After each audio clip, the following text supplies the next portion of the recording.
Un pozo. 10 metros de profundidad. Cubierto por una losa de hormigón de 8 centímetros de grosor. En el fondo de ese pozo, atado con un cable y con 2 bloques de ladrillo a los costados para que no flotara, estaba el cuerpo de una chica de 18 años. Llevaba ahí dentro 500 días.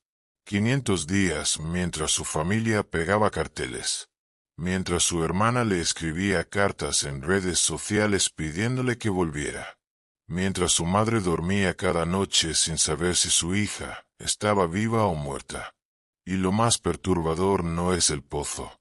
Lo más perturbador es que el hombre que la metió ahí siguió con su vida normal. Se sentó a cenar con su familia. Llevó a su hija al colegio. Y cuando la policía lo interrogó por primera vez, su propia mujer le dio la coartada.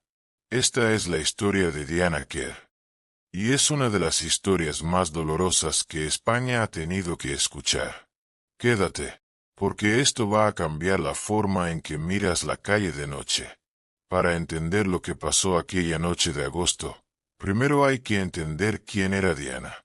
Diana Kerr López Pinel tenía 18 años cuando desapareció. Nació en Madrid, en el barrio de Pozuelo de Alarcón, una de las zonas más acomodadas de la capital española. Era la segunda de 3 hermanas. Su hermana mayor se llamaba Valeria y la menor Irene. Su padre, Juan Carlos Kerr, era empresario. Su madre, Diana López Pinel, llevaba años trabajando en el mundo de la comunicación. La familia tenía una vida ordenada, cómoda, pero como ocurre en tantas familias, detrás de esa apariencia de normalidad había grietas. Sus padres llevaban tiempo separados, una separación que no había sido tranquila ni fácil, y Diana se encontraba muchas veces en medio de ese fuego cruzado que ningún hijo debería nunca tener que atravesar. Cada verano la familia viajaba a Galicia, concretamente a Puebla del Caramiñal, un pequeño municipio de la provincia de A Coruña, en la ría de Arousa. Era una tradición de 15 años. La casa de verano, el mar, los amigos de la infancia que solo veías en agosto. Ese verano del 2016 no iba a ser diferente. Diana había llegado a Galicia con su madre y sus hermanas. Era agosto. Hacía calor.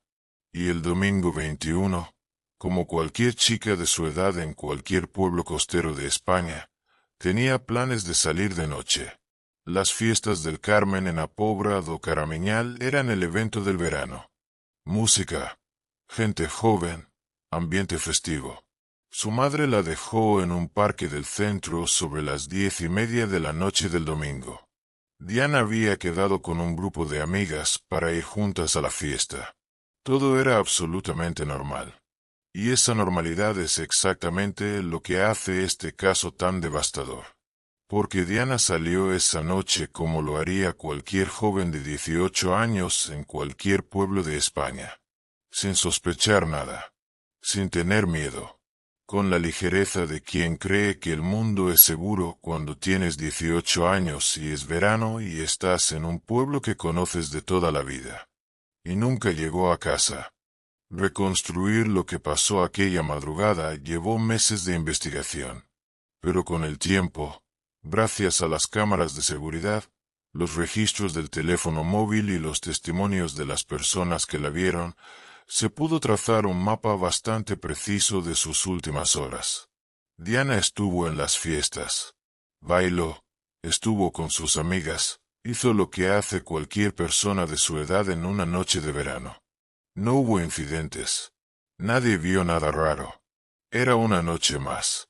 Sobre la 1:21 de la madrugada, Diana habló por teléfono con su madre. Era una llamada corta, de esas que hacen los hijos cuando saben que la madre está despierta esperando noticias. Su madre le preguntó a qué hora volvería.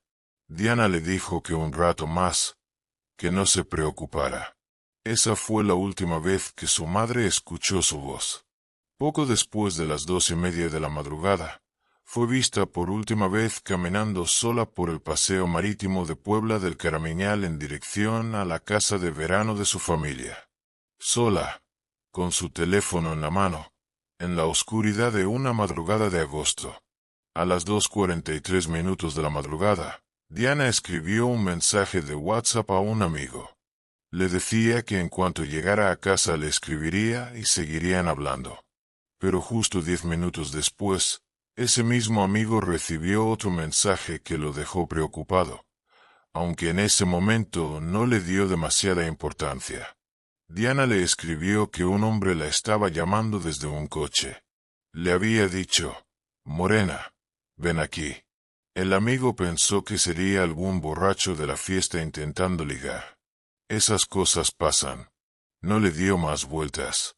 Le dijo que tuviera cuidado y esperó a que le avisara de que había llegado a casa. Ese aviso nunca llegó. A las 2:52 de la madrugada, el teléfono de Diana registró un movimiento inusual.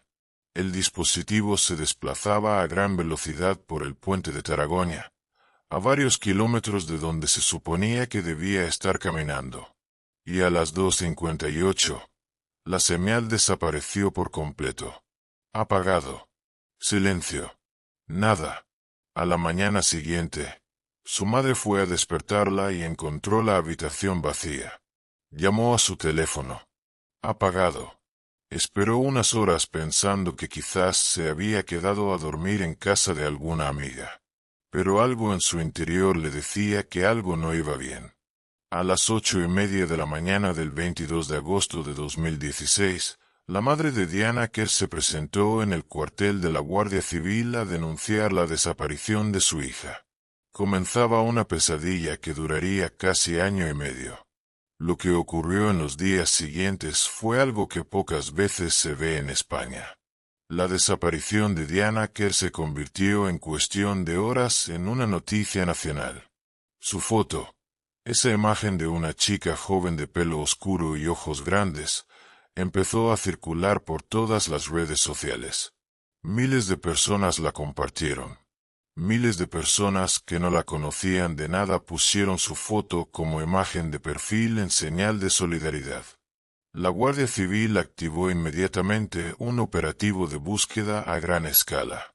Agentes de la policía local, voluntarios de protección civil, vecinos de la zona, todos se sumaron. Se peinó el paseo marítimo, la playa, los alrededores del municipio. Se usaron perros de rastreo especializados. Se desplegaron equipos de buceo en la ría. Nada. Y entonces llegó la primera complicación que haría la investigación aún más difícil.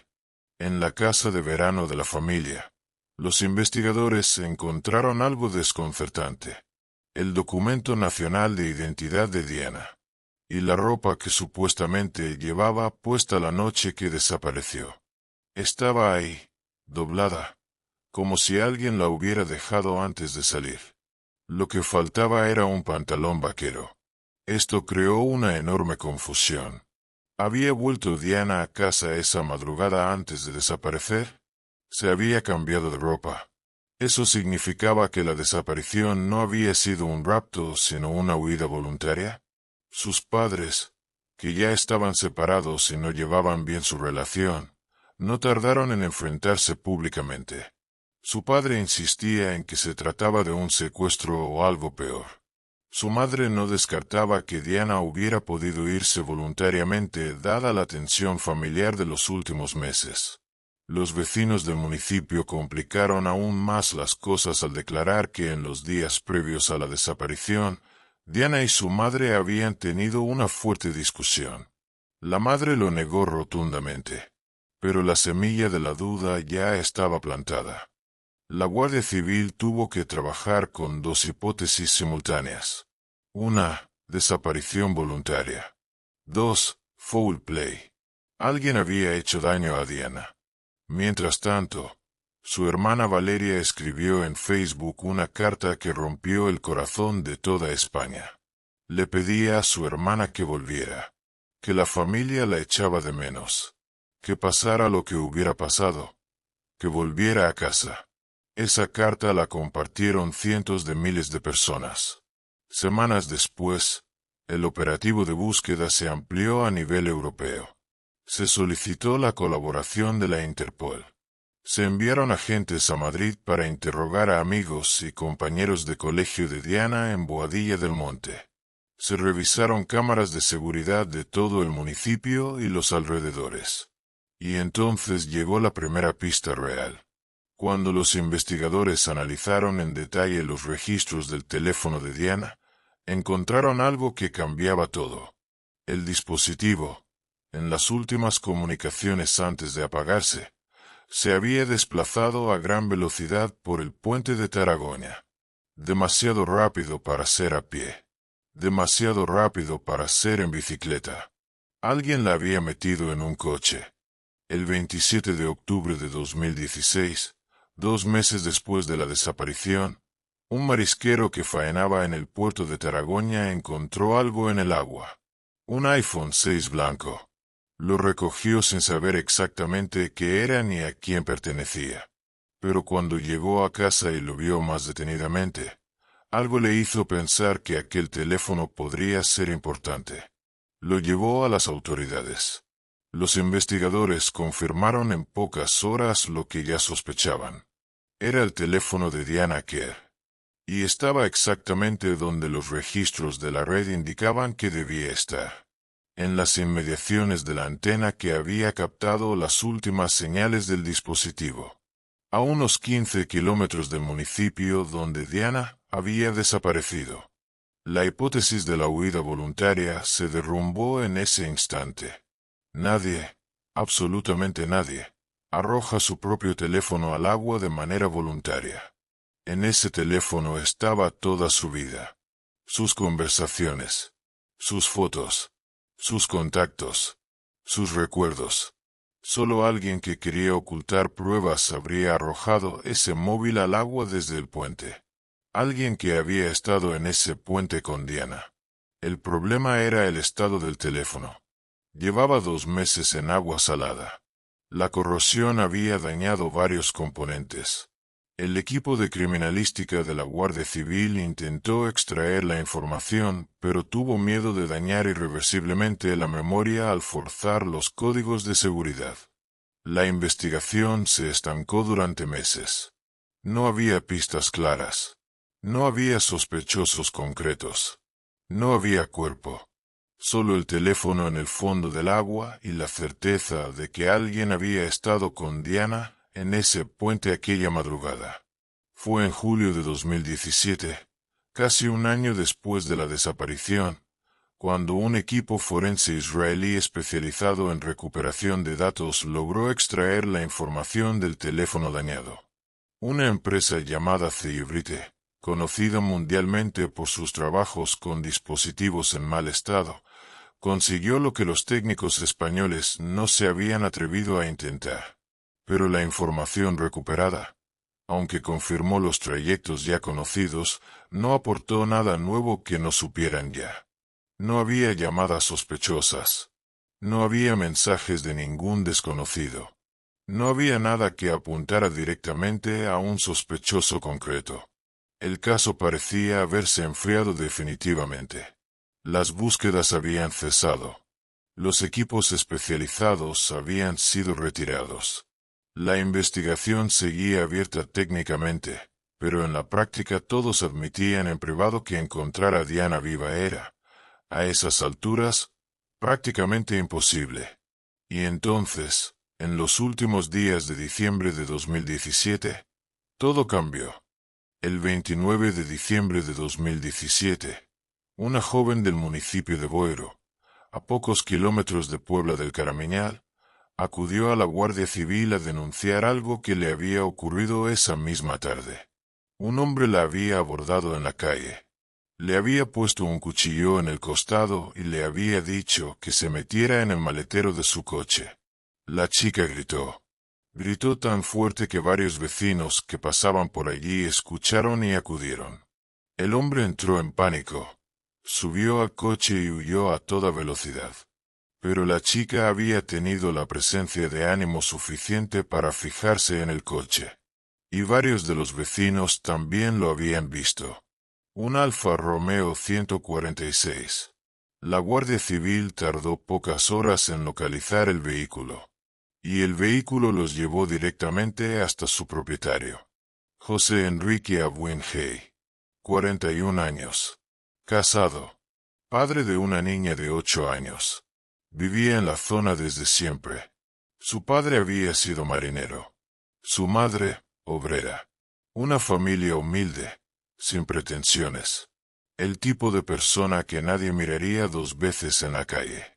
Pero José Enrique Abuin Hay no era una persona normal. Tenía antecedentes penales. En 2005, había sido denunciado por abusar de su propia cuñada. En 2007, había pisado la cárcel por pertenecer a una red de distribución de sustancias ilícitas. Una persona con un historial que debería haber encendido todas las alarmas mucho antes. Y entonces los investigadores recordaron algo. Meses atrás, en los primeros compases de la investigación de la desaparición de Diana, habían interrogado a varios hombres de la zona que podían haber coincidido con la joven esa noche. Entre ellos había estado un sujeto que fue localizado cerca del paseo marítimo en las horas anteriores a la desaparición. Ese sujeto era José Enrique Abuin Hay. Lo habían interrogado. Su mujer había dicho que esa noche él había estado con ella en casa toda la noche. Coartada perfecta. Los investigadores no pudieron refutarla en ese momento y siguieron adelante. Pero ahora, con la nueva denuncia de la chica de Boiro, todo volvía a apuntar al mismo hombre. Lo detuvieron a él. Y también a su mujer, Rosario Rodríguez, acusada de encubrimiento por haber mentido en su primera declaración.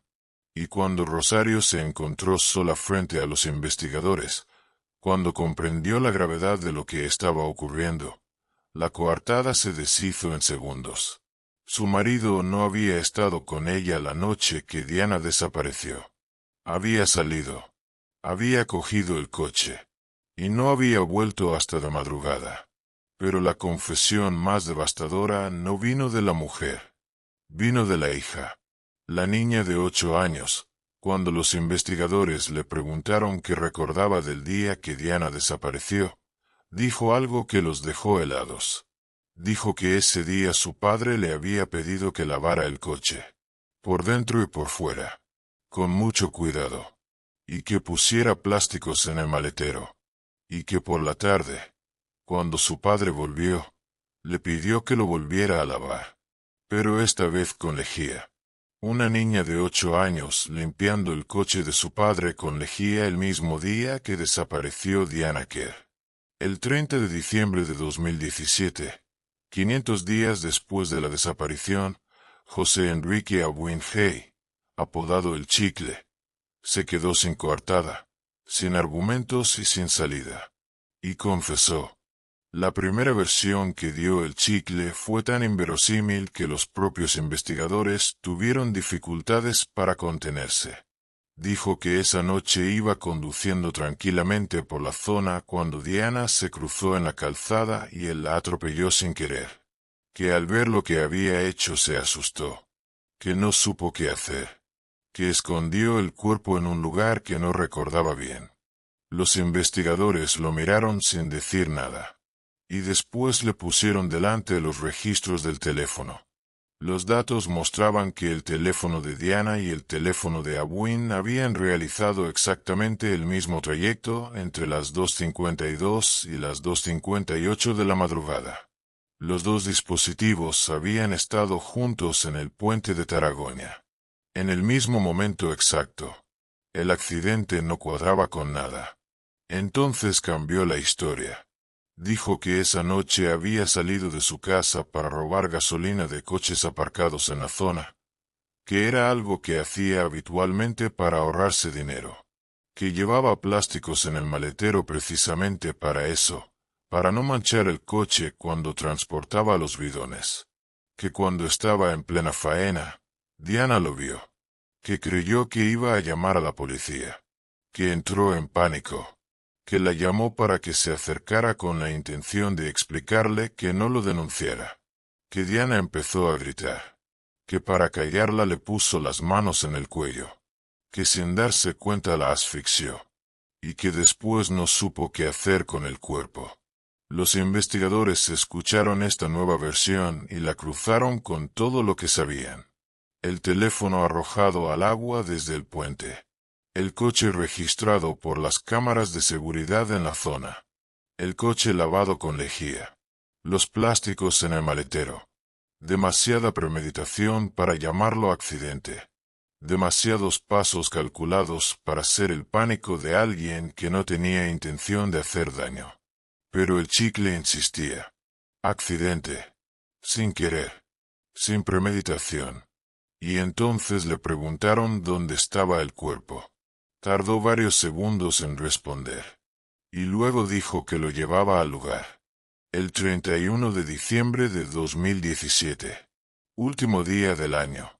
Alrededor de las 5 de la madrugada, un convoy de vehículos de la Guardia Civil avanzaba por carreteras secundarias de la provincia de A Coruña.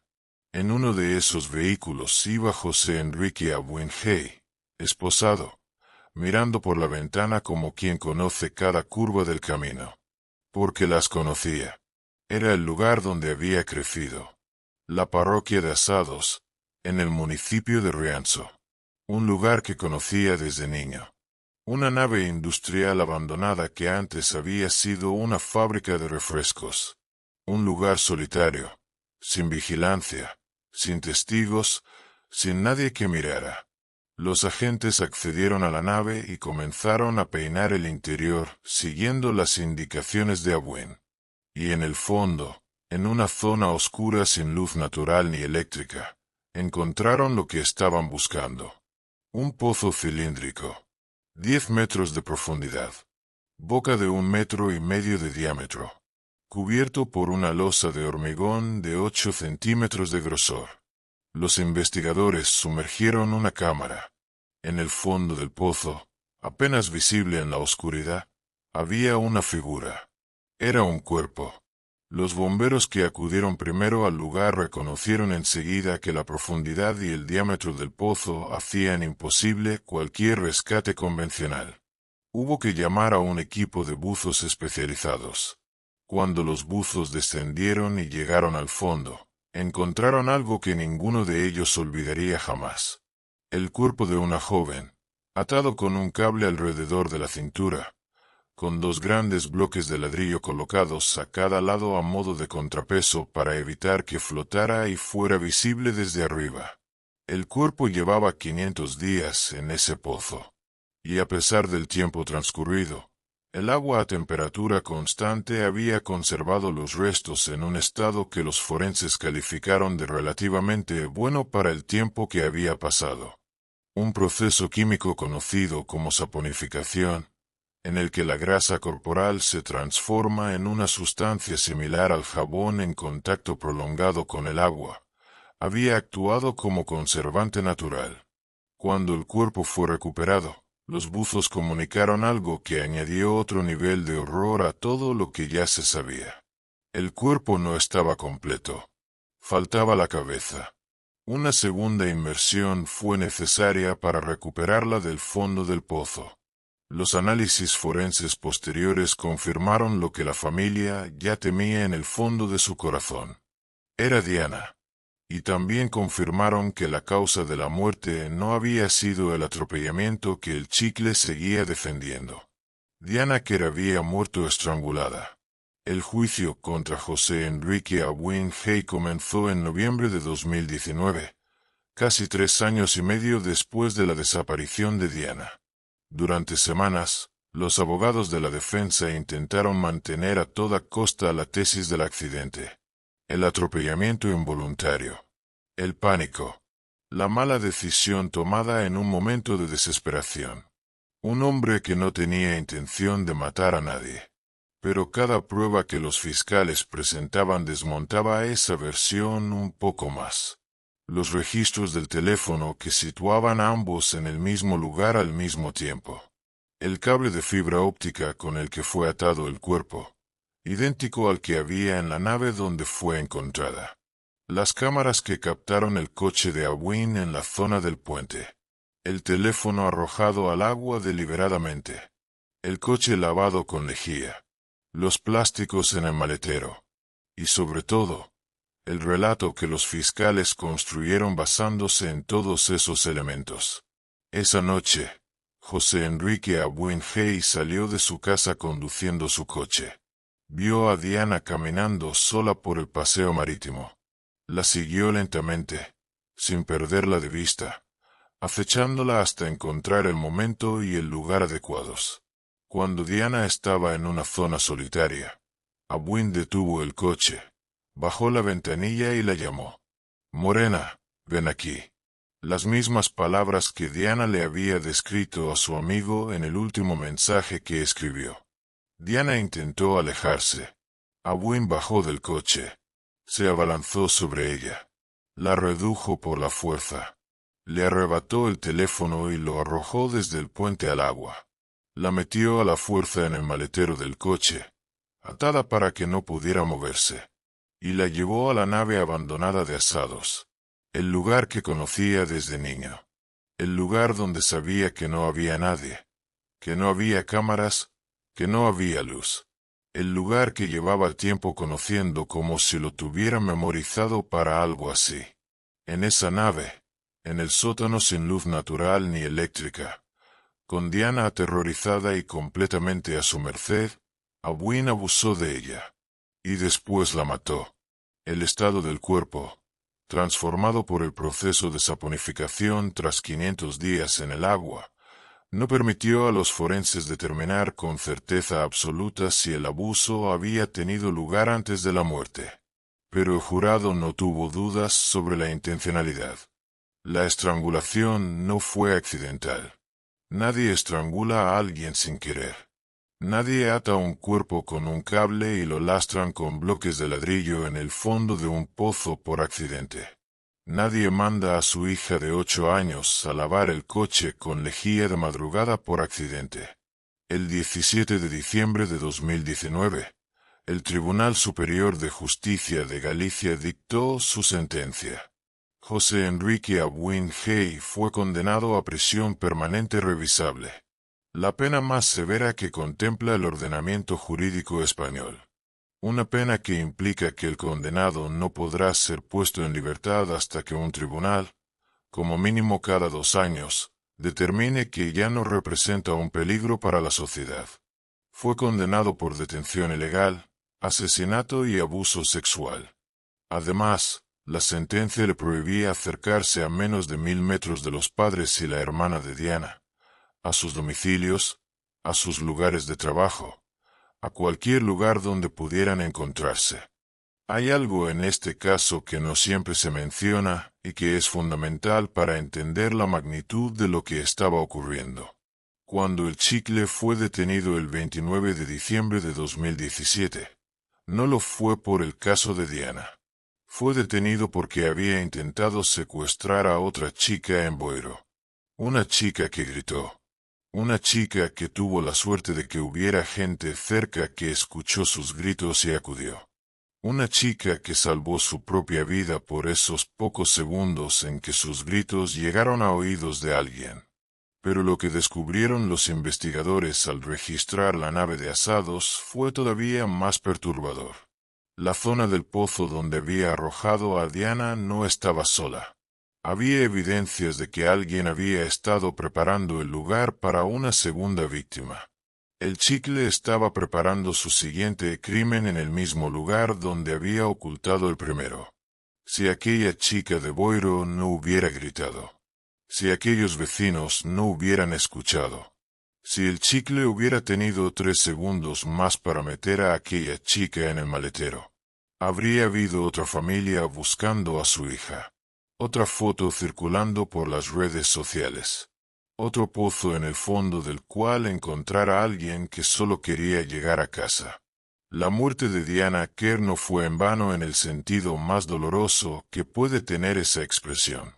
Su caso fue el detonante definitivo para que en España se consolidara la pena de prisión permanente revisable, Una pena que llevaba años siendo debatida y cuestionada, y que el caso de Diana puso definitivamente en el centro del debate público.